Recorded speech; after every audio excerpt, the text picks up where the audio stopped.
القرآن العظيم أعوذ بالله من الشيطان الرجيم بسم الله الرحمن الرحيم ورفعنا لك ذكرك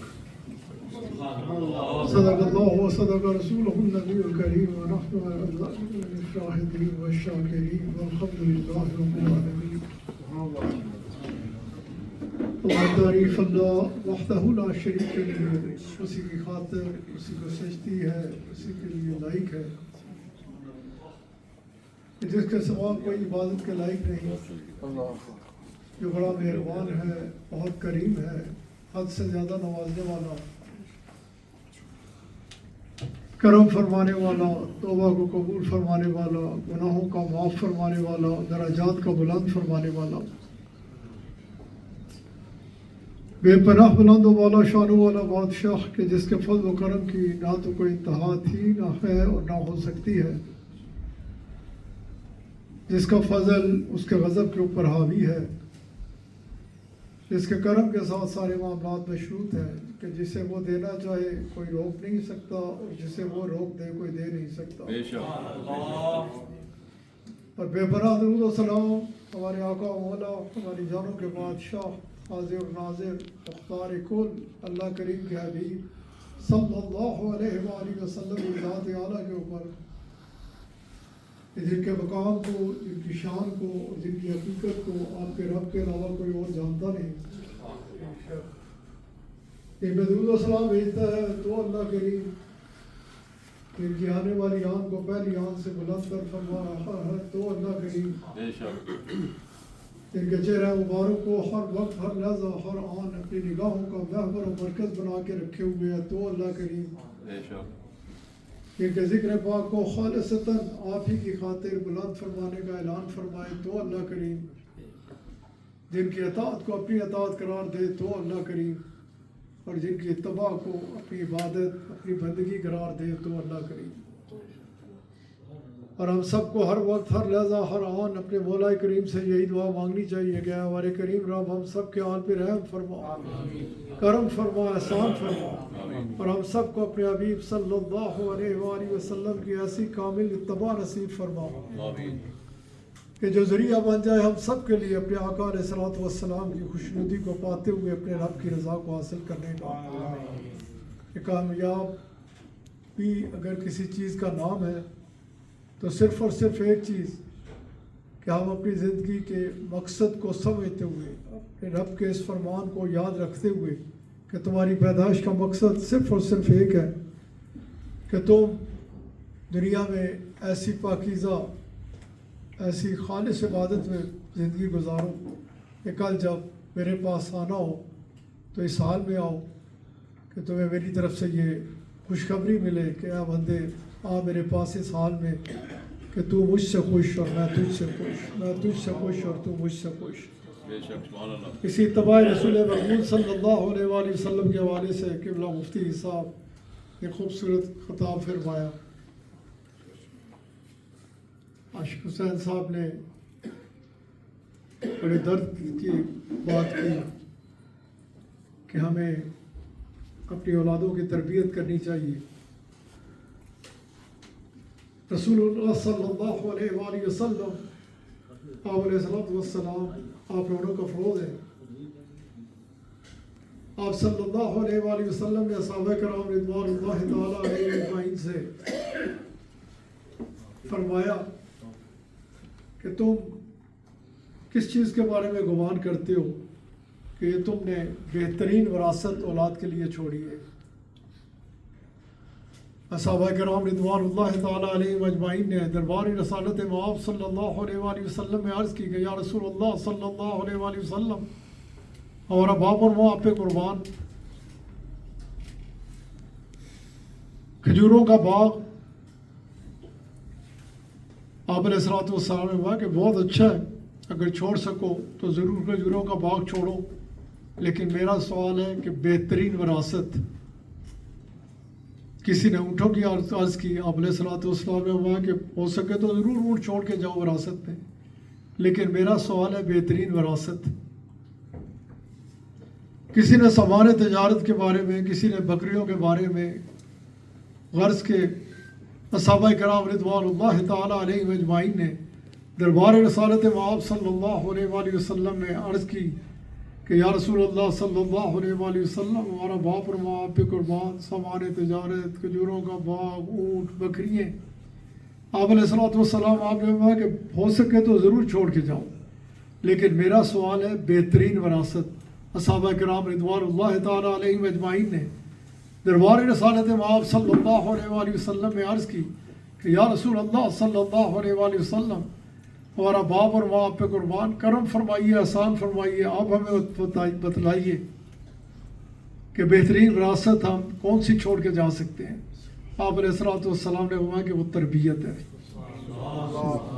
تربیت اولاد کی ایسے وقت پہ کرنا، ایسے موقع پہ کرنا کہ جب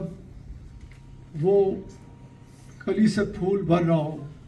یا بن رہی ہو، اس وقت توجہ دینی، والدین کی اولاد کی طرف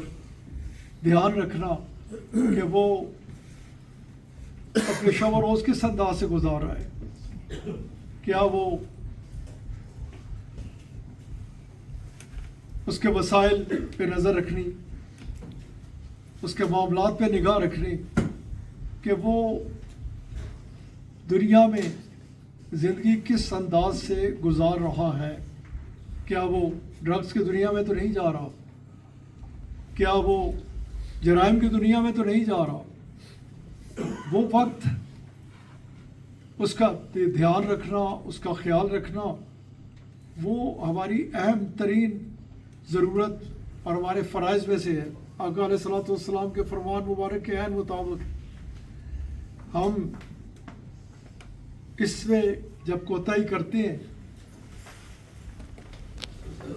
شوہر بیوی کو کہتا ہے کہ یہ تمہاری ذمہ داری ہے، بیوی شوہر سے آرگومنٹ کرتی ہے کہ نہیں تمہارے لیے ذمہ داری ہے۔ ماں باپ دونوں کا سب سے اہم فرض جو ہے وہ یہ ہے کہ اولاد کی تربیت کی طرف نگاہ رکھی جائے۔ میں جدھر بیٹھا ہوں اکثر و بیشتر لوگ آتے ہیں جو دنیا میں محض دنیا کمانے کی خاطر، اس میں کوئی ممانعت نہیں ہے۔ دنیا میں ہمارا دین روحانیت نہیں سکھاتا، ہمارا دین ہمیں حکم دیتا ہے کہ ہر جگہ پر پیش نظر آئے، لیکن اس کے ساتھ ساتھ جو ہمارا قیمتی ترین سرمایہ ہوتا ہے اولاد، اس کی طرف توجہ رکھنی، اس کی طرف دھیان رکھنا کہ کہیں وہ راہ راست سے ہٹا ہوا تو نہیں ہے۔ میں بات کر رہا تھا کہ بے شمار لوگ میرے پاس آتے ہیں کہ جب وقت تھا ان کے پاس، اس وقت انہوں نے اولاد کی تربیت کی طرف توجہ نہیں دی۔ بعد میں وہ کہتے ہیں ساری دولت چلی جائے، سارا مال اسباب جو میں نے اکٹھا کیا یہ چلا جائے، لیکن بعد میں اٹس ٹو لیٹ، بعد میں دیر ہو چکی ہوتی ہے۔ اس لیے عاشق صاحب بات کر رہے تھے کہ اس پہ ہمیں اپنی اولادوں کی تربیت پہ بہت زیادہ زور رکھنا چاہیے، تو بہت زیادہ خیال رکھنا چاہیے۔ اور اس معاشرے میں تو ہر مسلمان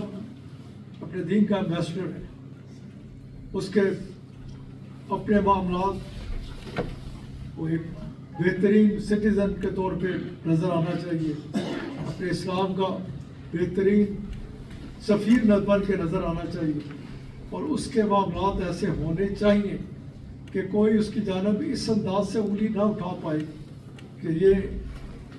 مسلمان ہے، اور مسلمان رسول اللہ صلی اللہ علیہ وآلہ وسلم آپ علیہ الصلوۃ والسلام کا امتی ہوتا ہے۔ آپ صلی اللہ علیہ وآلہ وسلم آپ کا یہ فرمان مبارک کہ تربیت اس پہ توجہ رکھنی، پھر آپ صلی اللہ علیہ وآلہ وسلم آپ علیہ الصلوۃ والسلام، ہمارا دین ایک مکمل ضابطہ ہے، یہاں پہ ہر شعبہ زندگی کے بارے میں مکمل رہنمائی فراہم کرتا ہے۔ ہمیں اس طرف توجہ دینی، اس طرف خیال رکھنا بہت زیادہ ضروری ہے۔ میں ایک حدیث مبارک آپ کے آگے رکھتے ہوئے اپنی بات کو سمیٹ لوں گا کہ آقا علیہ الصلوۃ والسلام آپ رونق کا فروز ہے۔ آپ صلی اللہ علیہ وآلہ وسلم آپ علیہ الصلوۃ والسلام نے صحابہ کرام رضوان اللہ تعالیٰ علیہم اجمعین کو مخاطب فرما کے میں تمہاری توجہ چاہتا ہوں. اب وہ دربار پاک ہماتر گوش ہر وقت صحابہ کرام رضوان اللہ تعالیٰ علیہ اجمعین ہوتے کہ کس وقت آقا علیہ الصلوۃ والسلام کچھ فرمائیں اور ہم اسے سیکھیں, اسے یاد کریں اور اسے چار طرف پھیلائیں. آپ علیہ الصلوۃ والسلام نے دوبارہ ارشاد فرمایا کہ میں تمہاری توجہ چاہتا ہوں. 3 بار آقا علیہ الصلوۃ والسلام نے یہ فرمان مبارک جاری فرمانے کے بعد کہ میں تمہاری توجہ چاہتا ہوں, ہم صحابہ کرام رضوان اللہ تعالیٰ علیہ اجمعین جو پہلے مکمل طور پہ اٹینٹو ہوتے دربار رسالت امام صلی اللہ علیہ وسلم پورے آگ کے ساتھ بیٹھے ہوتے کہ کس وقت آقا علیہ الصلوۃ والسلام کچھ فرمائیں. وہ جب بالکل ہماتر گوش ہو گئے تو آپ علیہ الصلوۃ والسلام وہاں پہ فرمایا کہ جب میں اس انداز مبارک کو, جس انداز مبارک میں آج آپ زندہ ہیں, میں رونق افروز ہیں, آپ علیہ الصلوۃ والسلام وہاں پہ ہوا کہ جب میں اس انداز مبارک کو اختیار کر لوں تو تم کہیں واپس اس دور میں پلٹ نہ جانا جو کفر کا دور تھا, جو جہالت کا دور تھا. تمہیں آپ علیہ الصلوۃ والسلام نے محدثین اس پہ بحث فرماتے ہوئے کہ آپ علیہ الصلوۃ والسلام نے اس فرمان مبارک کی اہمیت کو اجاگر کرنے کے لیے آپ علیہ الصلوۃ والسلام نے 3 بار فرمایا کہ میری طرف توجہ کرو. آپ صلی اللہ علیہ وآلہ وسلم کے آنے سے پہلے کا دور زمانہ جاہلیت تھا, بچیوں کو زندہ دفن کر دیا جاتا تھا, ماں باپ کی کوئی قدر نہیں تھی, جس کی لاٹھی اس کی بھینس والا قانون تھا, مائٹ از رائٹ کی بات کی جاتی تھی. آپ صلی اللہ علیہ وآلہ وسلم آپ علیہ الصلوۃ والسلام رونق افروز ہوئے. آپ علیہ الصلوۃ والسلام جس شان کے ساتھ تشریف لائے, اللہ کریم نے قرآن کریم میں فرمایا کہ تمہارا کوئی حال نہیں تھا, تم عام دشمنیوں کا شکار تھے, نفرتوں کا شکار تھے, ایک دوسرے کے دشمن تھے. میرے حبیب صلی اللہ علیہ وآلہ وسلم اس شان کے ساتھ تمہارے درمیان رونق افروز ہوئے کہ آپ علیہ الصلوۃ والسلام نے دشمنیوں کو دوستیوں میں تبدیل فرما دیا, برائیوں کو اچھائیوں میں تقسیم فرما دیا. آپ علیہ الصلوۃ والسلام نے تمہیں بام آپس میں بھائی بھائی بنا دیا. آپ صلی اللہ علیہ وآلہ وسلم آپ علیہ الصلوۃ والسلام کی جو عرفہ والا تعلیمات ہیں ان کی طرف ہمیں نگاہ رکھنے کی ضرورت ہے. آقا علیہ الصلوۃ والسلام کے دربار پاک سے جو ہمیں روشنی ملتی ہے, آپ صلی اللہ علیہ وآلہ وسلم آپ علیہ الصلوۃ والسلام آپ خود فرماتے ہیں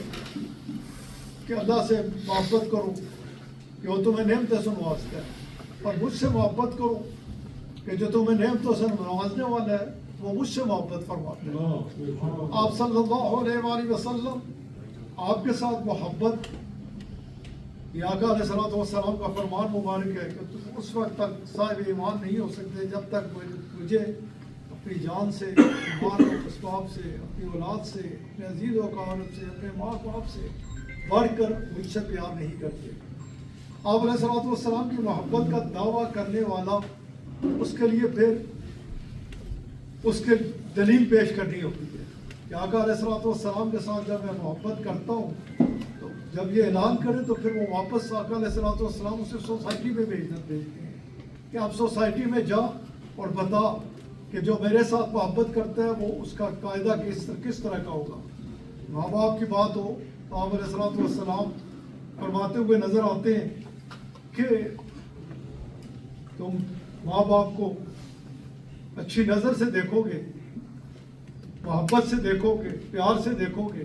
تو آپ علیہ الصلوۃ والسلام فرماتے ہیں کہ میرا رب تمہیں حج مقبول کا ثواب دے گا. صحابہ کرام رضوان اللہ تعالیٰ علیہ اجمعین نے عرض کی کہ ہم ایک گھر میں رہتے ہوں اور بار بار والدین سے سامنا ہو تو آپ علیہ الصلوۃ والسلام نے فرمایا کہ تم میرے رب کے خزانوں سے واقف نہیں ہو, اس کے خزانے بے پناہ وسیع ہیں. تم جتنی بار دیکھو گے 100 بار دیکھو گے اللہ تعالیٰ تمہیں حج مقبول کا ثواب دے گا. پڑوسی کی بات ہو, والدین کو کی بات ہو, اولاد کی بات ہو, میں نے تربیت کی آپ کے باپ کے آگے پہلے بات کی کہ وہ اولاد کو تربیت کرنی, ان کو ہر حوالے سے اس ذات سے مزین کرنا کہ وہ اخلاق کے حوالے سے آپ صلی اللہ علیہ وآلہ وسلم کے خوبصورت دربار پاک کی روشنی اسے ملی ہوئی ہو، وہ ایک بہترین سٹیزن بن کے معاشرے میں آپ کے خاندان کا بھی نام روشن کرے اور آپ کا نام بھی روشن کرے۔ والدین کے حوالے سے میں نے بات کی، آپ صلی اللہ علیہ وآلہ وسلم آپ علیہ السلام کے آگے عرض کی گئی کہ یا رسول اللہ صلی اللہ علیہ وآلہ وسلم، اللہ کریم نے فرمایا کہ وہ محسنین کو پسند کرتا ہے، دوست رکھتا ہے۔ آپ علیہ السلام کے آگے عرض کی گئی کہ یا رسول اللہ صلی اللہ علیہ وآلہ وسلم، محسن کس کو کہا جائے گا؟ آپ علیہ السلام آپ نے فرمایا جس کا پڑوسی اس بات کی گواہی دے کہ یہ بڑا احسان کرنے والا ہے، یہ بہت اچھا انسان ہے۔ پڑوسی کے حقوق دیکھیں، آپ صلی اللہ علیہ وآلہ وسلم کا دربار پاک سے ہمیں ہر معاملے میں مکمل رہنمائی ملتی ہے۔ ہمیں چاہیے یہ کہ ہم دربار رسالت آپ صلی اللہ علیہ وآلہ وسلم کے اس خوبصورت ضابطہ حیات جو آپ علیہ السلام نے ہمیں عطا فرمایا اس کی طرف توجہ رکھیں، اسے اپنائیں۔ آپ صلی اللہ علیہ وآلہ وسلم آپ علیہ السلام رونق افروز ہیں۔ آپ صلی اللہ علیہ وآلہ وسلم آپ علیہ السلام نے فرمایا کہ اگر تم کسی جگہ راستے میں جا رہے ہو اور کسی جگہ جاتے ہوئے راستے میں تم کوئی چیز، کاغذ ہے، کوئی پھل کا چھلکا ہے، کوئی بھی چیز ہے، وہ پھینکتے ہوئے جاتے ہو، آپ علیہ السلام آپ نے فرمایا کہ پھر اس کا اظہار مت کرو کہ تم مسلمان ہو۔ آپ صلی اللہ علیہ وآلہ وسلم آپ نے فرمایا کہ اگر تم جا رہے ہو اور راستے میں کوئی چیز پڑی ہوئی ہے، تم اسے اٹھا کے راستے سے کسی ڈسٹ بن میں ڈال دیتے ہو، کسی اس پہ پھر بڑے فخر سے سر بلند کر کے کہو کہ میں مسلمان ہوں، تاکہ دربار رسالت آپ صلی اللہ علیہ وآلہ وسلم کی تعلیمات تمہیں، آپ صلی اللہ علیہ وآلہ وسلم آپ علیہ السلام آپ نے فرمایا کہ ایک شخص ایک راستے سے جا رہا ہے، اس نے دیکھا کہ راستے میں کوئی چیز پڑی ہوئی ہے،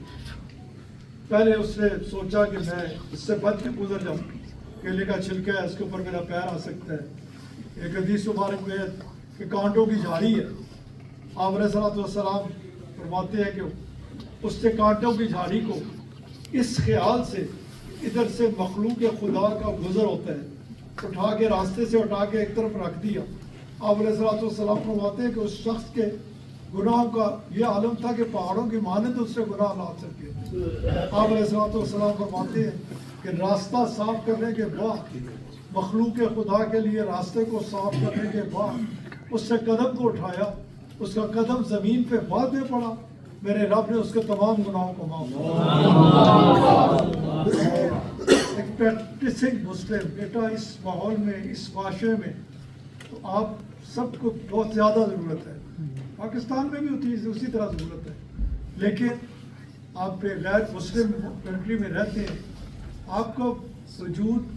آقا علیہ السلام آپ فرماتے ہوئے نظر آتے ہیں کہ میرا غلام دنیا کے کسی گوشے میں ہوگا، اس کا وجود لوگوں کو نفع دینے والا ہوگا، اس کا وجود سے لوگوں کو نقصان نہیں پہنچے گا، وہ لوگوں کو نفع دینے والا ہوگا۔ آپ صلی اللہ علیہ وآلہ وسلم آپ علیہ السلام فرماتے ہیں کہ ایک عورت ایک راستے سے جا رہی ہے، آپ علیہ السلام آپ نے فرمایا کہ اس کے بھی گناہوں کے پہاڑ لاد رکھے۔ آپ علیہ السلام فرماتے ہیں کہ جنگل سے گزر رہی تھی، اس نے دیکھا کہ ایک کنویں کے کنارے ایک پیاسا کتا ہے اور وہ اندر جھانک رہا ہے، پیاس سے اس کی زبان لٹک رہی ہے، پانی نکال کے نہیں پی سکتا۔ آپ صلی اللہ علیہ وآلہ وسلم آپ علیہ السلام آپ نے کہا کہ اس عورت کو اس کتے پہ رحم آیا، اس نے سفر اپنا تھوڑی دیر کے لیے روکا، کھڑی ہوئی، پانی ڈول ڈالا کنویں کے اندر، پانی نکالا، کتے کو پیاسے کتے کو پانی پلایا۔ آپ علیہ السلام فرماتے ہیں کہ اس کے بعد اس نے اپنے سفر کا آغاز کرنے کے لیے پیر اٹھایا، آپ علیہ السلام فرماتے ہیں اس کا پیر زمین پہ باندھنے لگا، میرے رب نے اس کے تمام گناہوں کو معاف کیا۔ اپنے دین کی حقیقت کو سمجھیں، ہمارا دین خوبصورت ترین دین ہے جو ہر حوالے سے ہماری بہترین رہنمائی فرماتے ہیں۔ ہمیں کوشش یہ کرنی چاہیے کہ ہم اپنے دین کی